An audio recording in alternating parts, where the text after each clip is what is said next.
लगातार ये बात कही गई कि कर्नाटक और हिमाचल की जीत में भारत जोड़ो यात्रा की बड़ी भूमिका रही, क्योंकि सीधी पट्टी में यात्रा निकली थी कन्याकुमारी से चलकर कश्मीर तक। सीधी पट्टी अगर हम देखें तो कर्नाटक भी पड़ा, फिर हिमाचल प्रदेश भी पड़ा। लेकिन ये जो भारत जोड़ो न्याय यात्रा है, दूसरा अध्याय कही जा रही है, क्या इसके जरिए कुछ राज्यों में और लोकसभा सीटों में वापसी कर पाएगी कांग्रेस? देखिए अक्षय, अगर हम देखें पूरे मामले को तो नज़र आता है कि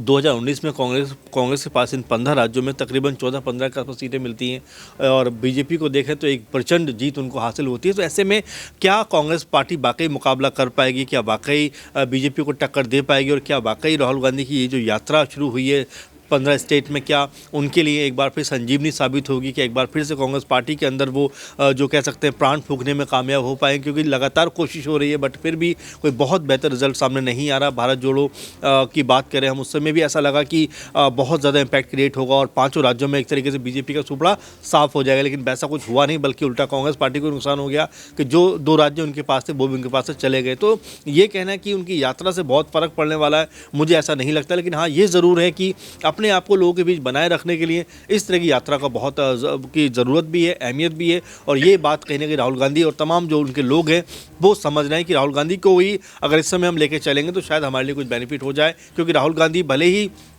जो कह सकते हैं कि बीते विधानसभा चुनाव में उनकी पार्टी को करारी हार मिली हो, उनके चेहरे पे मिली हो, लेकिन उसके बावजूद भी उनके पास अभी फिलहाल कोई ऑप्शन नहीं है। इसीलिए राहुल गांधी को बार बार ट्राई कर रहे हैं और हो सकता है कि राहुल गांधी अगर इस बार भी कोई इम्पैक्ट क्रिएट ना कर पाए तो कांग्रेस पार्टी कुछ आगे की तरफ देखे। तो इसीलिए ये जो यात्रा है बहुत ज़रूरी है बीजेपी को टक्कर देने के लिए, बीजेपी का सामना करने के लिए, मुकाबला करने के लिए कांग्रेस पार्टी को यहाँ से अपने लिए एक नई रणनीति के तहत जाना पड़ेगा, लोगों को जोड़ना पड़ेगा। क्योंकि बहुत सारे लोग ये लगातार देखने को मिल रहा है कि राहुल गांधी को देखने के लिए तो बहुत लोग आ जाते हैं, हज़ारों की संख्या में आ जाते हैं, लेकिन जब